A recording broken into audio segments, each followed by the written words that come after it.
Hi, I'm State Senator Henry Martin, Republican Ranking Member of the Finance Committee. And I'm State Senator Eric Berthel, Republican Ranking Member of the Appropriations Committee. Welcome to the Senate Spotlight. It's a series where we will be providing you information about Connecticut's most important legislative topics. And in this episode, we're discussing a topic that's on everyone's mind, Connecticut's cost of living crisis. Connecticut has some of the best and most productive workers in the country. We are well educated, and our state is geographically located in a great place.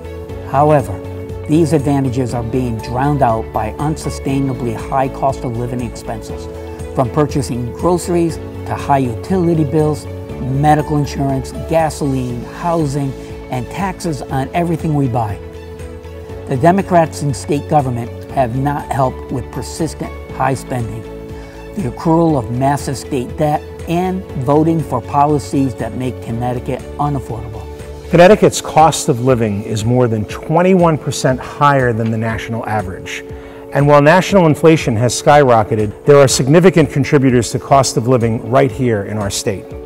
When we talk about why Connecticut is unaffordable, we have to mention taxes. It's no secret that Connecticut is one of the highest tax states in the nation, with a 6.99% state income tax, a 6.35% sales tax, and a soaring property taxes. Connecticut's tax system ranks second highest for tax burdens according to the Tax Foundation, a nonpartisan organization.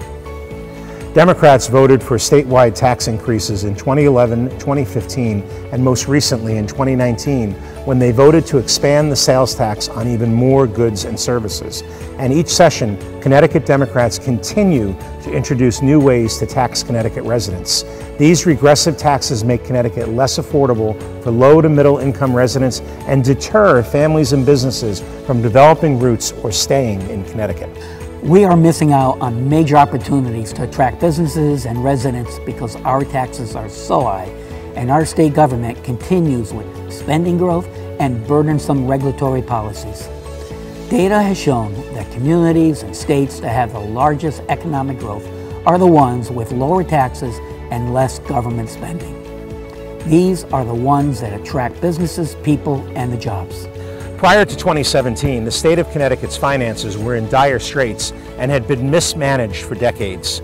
Due to common sense policies led by Connecticut Republicans, the state's finances have stabilized in recent years because of the bipartisan fiscal guardrails passed in 2017.